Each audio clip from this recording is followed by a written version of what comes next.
지금까지 저는 여러분들과 창세기에 나오는 인물 중에서 야곱 그리고 에서에 대해서 야곱과 그 곁을 지나간 사람들이라는 제목으로 살펴보고 있습니다. 오늘은 야곱의 4명의 부인 중에 한 사람인 레아에 대해서 살펴보겠습니다. 레아는 딱 한마디로 정하면 남편 야곱의 관심과 사랑을 받지 못했던 참 불행하고 불쌍한 여인이었다, 이렇게 생각할 수 있습니다. 야곱이 형 에서가 받을 그 장자의 축복을 가로채고 그 에서 형이 자기에게 보복할까 두려워서 저 멀리 외삼촌 라반의 집으로 갑니다. 야곱이 이삭 아버지와 함께 살던 집에서 그 외삼촌 라반의 집에까지 가는 데는 800km 정도 되는 아주 힘들고 어려운 길입니다. 그래서 결국 외삼촌 라반의 집에 도착했지요. 그 당시 외삼촌 라반에게는 딸이 둘이 있었습니다. 그 두 딸의 이름이 뭡니까? 레아와 라헬입니다. 자, 레아와 라헬을 설명하는 본문을 한번 볼까요? 창세기 29장 17절 한번 보십시오. 함께 한번 읽어봅니다. 시작. 레아는 시력이 약하고 라헬은 곱고 아리따우니. 아멘. 오늘 우리가 주목하는 레아에 대해서 본문은 시력이 약하다라고 말합니다. 시력이 약하다는 표현이 뭘까? 3가지 정도 뜻이 있습니다. 여러분, 먼저 시력이 약하다는 건 지금 우리식으로 눈이 별로 안 좋았다, 이런 뜻이 아닙니다. 레아는 시력이 약하고 라헬은 곱고 아리따웠다. 그러면 곱고 아리따다라는 말에 대비가 되는 게 시력이 안 좋았다는 거 아닙니까? 그러니까 시력이 좋지 않았다라는 말의 첫 번째 뜻은, 시력이 약했다라는 말은 외모가 그다지 아름답지 않았다는 뜻입니다. 자, 그러면 레아가 시력이 이렇게 약했다면 그 대비되는 라헬은 어떤 존재였는가? 라헬은 방금 본 대로 곱고 아리따웠다, 이렇게 표현을 했습니다. 실제로 라헬은 매우 아름다웠던 여인입니다. 그러니까 야곱이 하란에 도착하자마자 맨 먼저 만난 여인이 라헬입니다. 그리고 라헬을 보고 첫눈에 반했습니다. 야, 너무 매력적이다. 요즘 우리 상식으로 생각해 보면 친척들끼리 사랑하는 게 안 맞지만 그 당시에는 하나님을 믿는 사람도 별로 없었고 지금부터 약 4,000년 정도 전이니까 얼마든지 가능하던 그런 때였습니다. 그러니 야곱이 첫눈에 라헬을 보고 반해서 라헬하고 결혼을 하고 싶었던 겁니다. 그런데 결혼을 하려면 그 당시에는 이 신랑이 될 남자가 신부에게 지참금, 돈을 지불을 해야 됩니다. 어느 정도 지불을 하고 신부를 이렇게 데리고 와야 되는데, 야곱은 갑자기 지금 외삼촌 집에 형의 보복을 두려워해서 도망을 나왔지 않습니까? 아무런 돈이 없습니다. 그러니까 아무런 돈이 없는 야곱이 라헬과 결혼을 하고 싶은데 지참금이 전혀 없습니다. 그래서 고민하다가 이 야곱이 한 가지 제안을 합니다. 18절 한번 보십시오. 야곱이 라헬을 더 사랑함으로 대답하되, 라반에게 말하는 겁니다. 내가 외삼촌의 작은 딸 라헬을 너무 사랑합니다. 라헬과 결혼하고 싶습니다. 그런데 돈이 없으니 외삼촌에게 7년을 섬기겠습니다. 라반 입장에서 보면 야곱이 아주 성실하고 일을 잘하는데, 그 성실하고 일을 잘하는 야곱이 1, 2년도 아니고 무려 7년이나 공짜로 일을 해주겠다고 하니 계산에 빠른 라반은 마다할 이유가 없습니다. 좋다, 그렇게 해라. 그렇게 해서 이제 라헬과 야곱이 결혼하는 걸 승낙을 받습니다. 야곱이 얼마나 기뻐했는가, 그 장면이 있습니다. 20절 한번 보십시오. 야곱이 라헬을 위하여 7년 동안 라반을 섬겼으나 그를 사랑하는 까닭에 7년을 며칠같이 여겼더라. 자, 그리고 나서 드디어 야곱이 자신의 사랑하던 여인 라헬과 첫날 밤을 치르게 됩니다. 흥겨운 잔치 분위기를 뒤로 하고 야곱은 이제 공식적으로 자신이 사랑하는 여인 라헬과의 사랑을 기대하면서 준비된 장막으로 들어갑니다. 그렇게 라헬과 첫낮밤을 치르고 이튿날 아침에 야곱이 눈을 떴습니다. 깜짝 놀랄 만한 일이 벌어졌습니다. 자, 25절 말씀 한번 보십시오. 한번 따라해 보시죠. 야곱이 아침에 보니 누구였습니까? 레아였습니다. 아마 야곱이 소름이 돋았을 겁니다. 깜짝 놀랐겠지요. 상상도 할 수 없는 일이 벌어진 겁니다. 아침 햇살에 텐트를 비췄을 때 레아의 얼굴을 본 야곱의 심정이 어떠했을까요? 엄청난 충격과 소름이 돋았을 겁니다. 왜 그랬을까요? 정확하게 7년 전의 사건이 야곱 머릿속에 확 스쳐갔을 겁니다. 7년 전에 무슨 일이 있었습니까? 야곱이 형 에서가 받을 축복을 가로채기 위해서 어머니 리브가와 짜고 형의 옷을 입고 매끈한 피부를 위장하기 위해서 염소 털을 가지고 목과 손에 탁 바르고 그렇게 한 다음에 아버지를 기만했습니다. 아버지, 제가 에서입니다. 거짓말하면서 축복을 가로챘던 그 순간이 불현듯 떠올랐을 겁니다. 눈먼 아버지를 속였던 야곱이지 이제는 어둠과 베일 때문에 스스로의 눈이 가려진 채 그 첫날 밤 똑같은 속임수에 당한 것입니다. 속이는 자가 속임을 당하는 이 뼈아픈 현장, 그 자신이 뿌린 속임수의 씨앗을 고스란히 그대로 받아서 자신이 이제 피해자가 된 이 사건을 7년 만에 야곱이 스스로 겪게 된 겁니다. 야곱이 어떤 마음이었을까요? 허탈했겠죠. 분노가 막 치밀었을 겁니다. 어떻게 내 인생에 이런 일이 일어나나? 어떻게 저렇게 깜쪽같이 나를 속일 수가 있나? 허탈감과 배신감과 원망이 앞섰을 겁니다. 허탈감과 배신감과 원망의 대상이 누굽니까? 레아입니다. 너 때문에, 당신 때문에 왜 당신이 나를 속인 거냐고 얼마나 화가 나고 분노했을까요? 바로 이날부터, 그러니 결혼하고 첫날 밤을 치른 바로 이튿날부터 레아는 야곱의 분노의 대상이 되었습니다. 자, 그런데 이런 레아를 하나님께서는 가만히 내버려 두지 않으셨습니다. 하나님은 레아를 위로하셨습니다. 그리고 레아에게 많은 자녀를 주셨습니다. 지금까지 보면 여러분 어떤 생각이 드십니까? 레아가 잘못했지요. 레아가 잘못한 겁니다. 그런데 레아 입장에서만 보면 레아가 할 말이 없었을까요? 아닙니다. 레아가 할 말이 꽤 많았을 겁니다. 자, 그 이유를 지금부터 한번 살펴보겠습니다. 오늘 본문의 22절, 23절 앞부분 말씀 한번 보십시오. 자, 라반이 저희 결혼 첫날입니다. 그곳 사람들을 다 모아서 잔치를 합니다. 23절 함께 읽어볼까요? 시작. 저녁에 그의 딸 레아를 야곱에게로 데려가매 야곱이 그에게로 들어가니라. 아멘. 자, 레아가 야곱의 장막에 들어가게 한 장본인이 누굽니까? 아버지 라반입니다. 그러니까 야곱에게는 외삼촌이기도 하고 이제는 장인이 된 라반이 레아를 그 천막으로 들여보낸 겁니다. 여러분, 지금부터 4,000년 전에 중동에서 아버지의 권위는 곧 법입니다. 아버지의 말씀에 순종하지 않는 아들이나 딸은 그 즉시 쫓겨나도 아무 할 말이 없을 때입니다.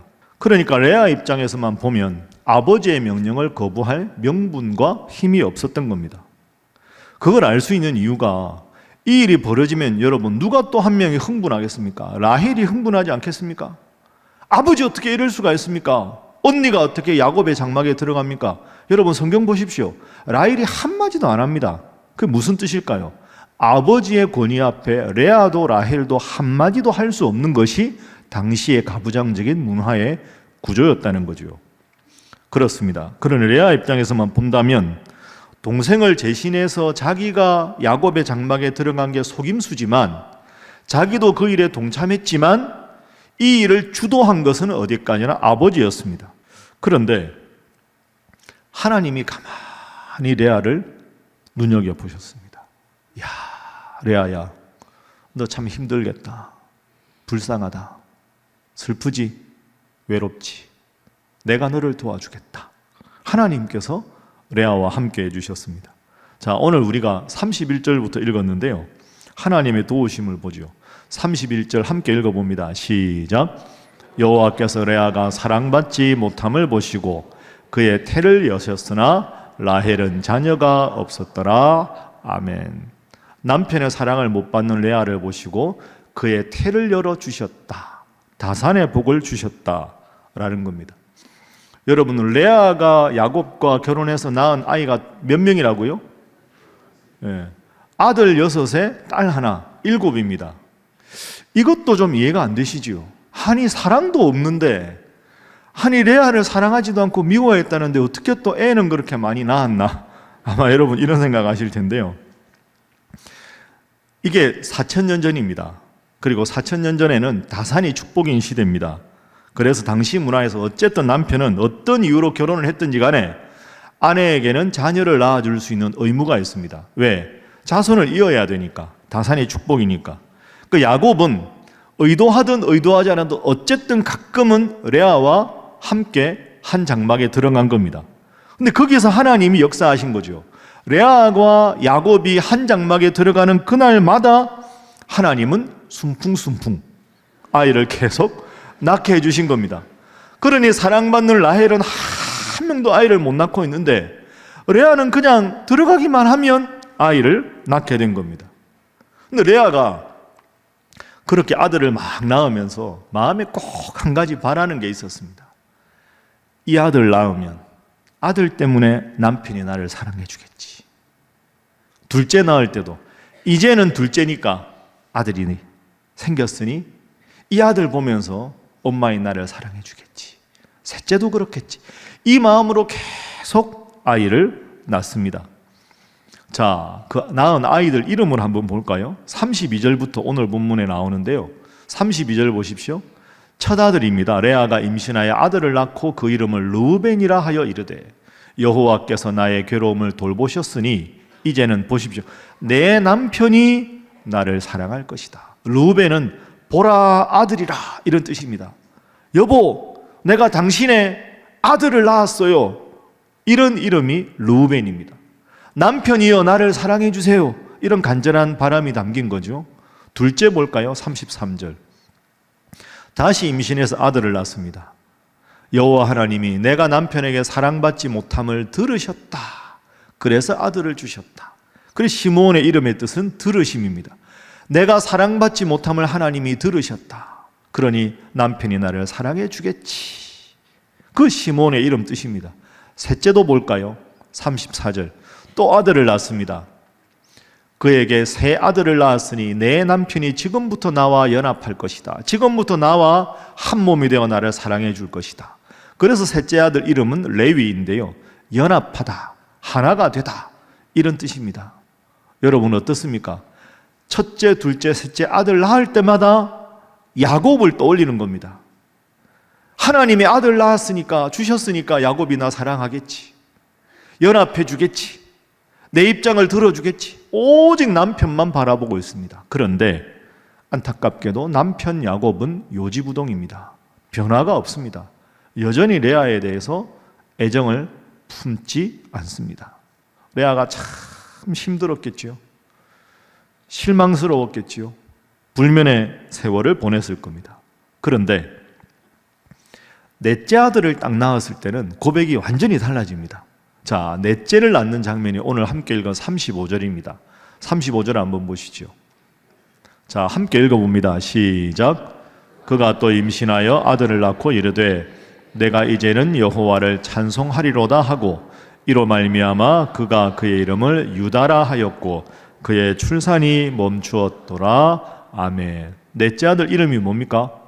유다입니다. 유다가 무슨 뜻일까요?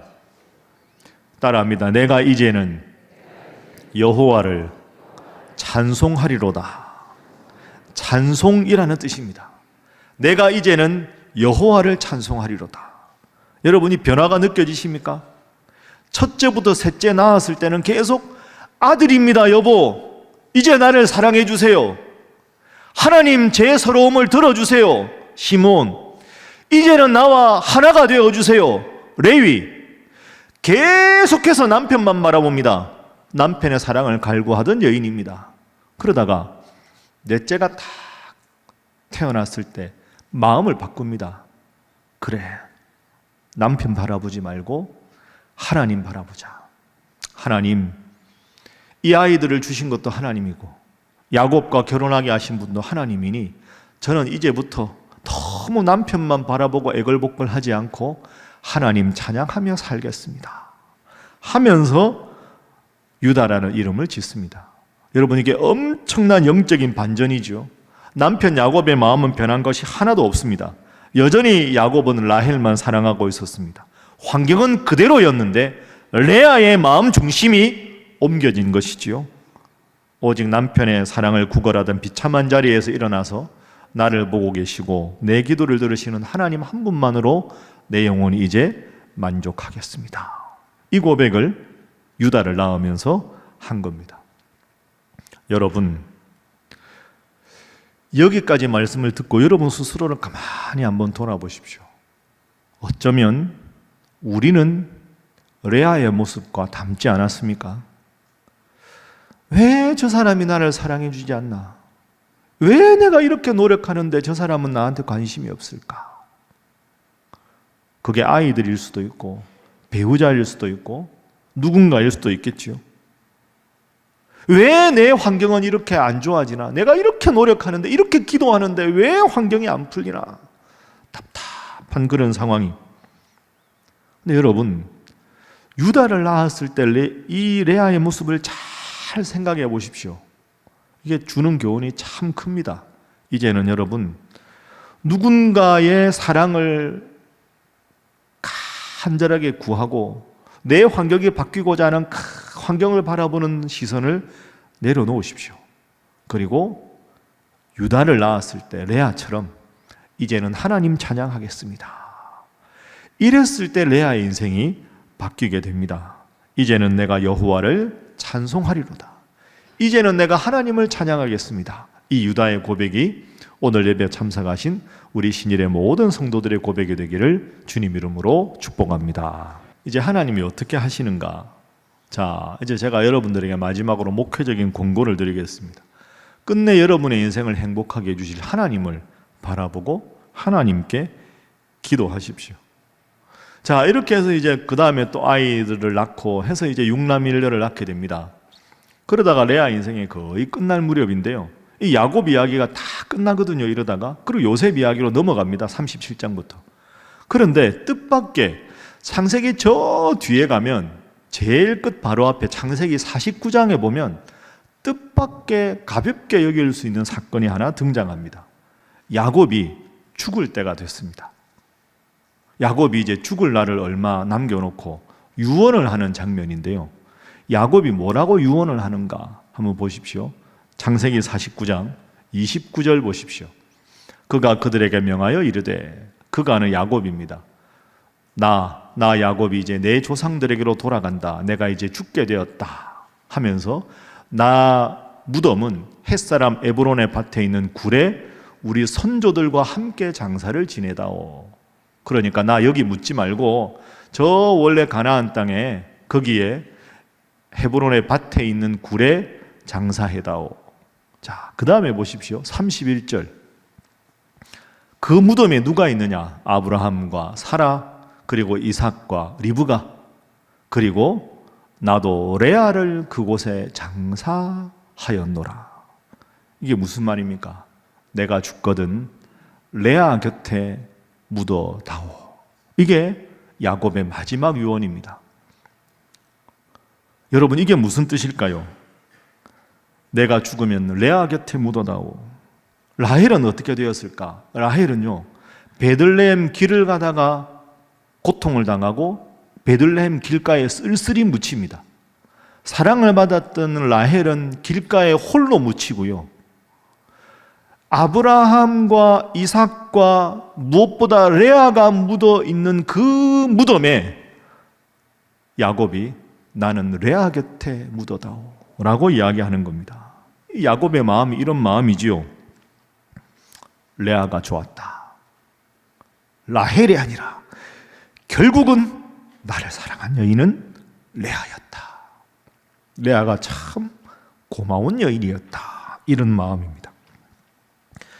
레아는 야곱에게 많은 아들을 낳아주었으나 야곱은 레아에게 아무런 사랑의 감정을 느끼지 못했습니다. 그러나 결국 야곱은 레아의 곁에 묻힌 것입니다.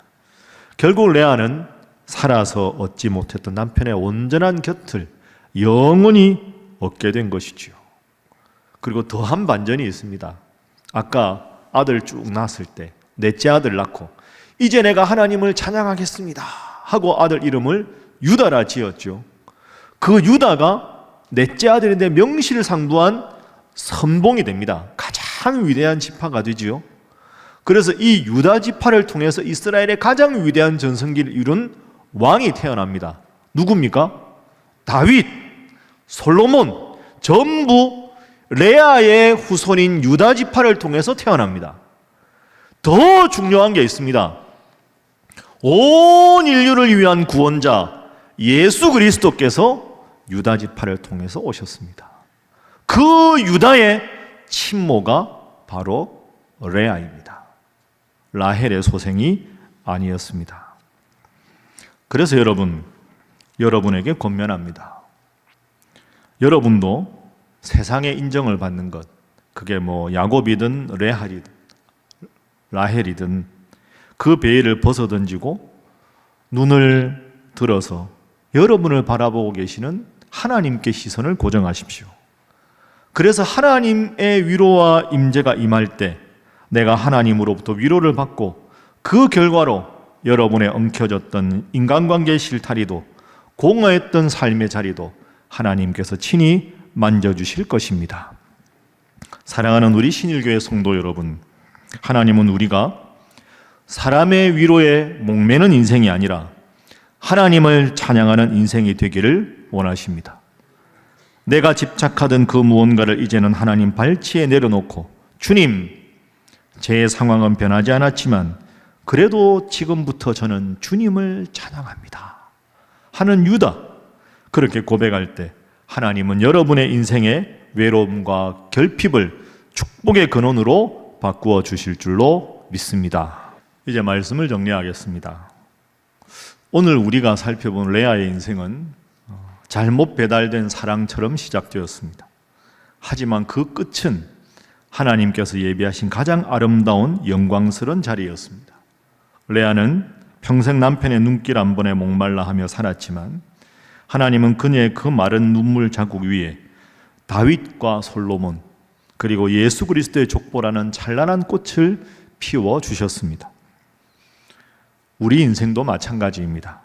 세상의 눈으로 보면 주목받지 못하는 레아 같을지 모르지만 영적으로 보면 여러분은 하나님의 독생자 예수님의 목숨값으로 바꾸신 하나님의 전폭적인 사랑을 받는 주인공들이신 줄로 믿습니다. 지금 당장 여러분 곁에 여러분을 안아주는 야곱이 없다고 해서 낙심하지 마십시오. 레아가 남편의 집착을 내려놓고 이제는 하나님을 찬양하겠습니다 선포했을 때 진정한 자유를 얻었듯이 여러분들도 오늘 이 시간 여러분의 외로움과 결핍과 서러움을 하나님께 다 맡겨드리십시오.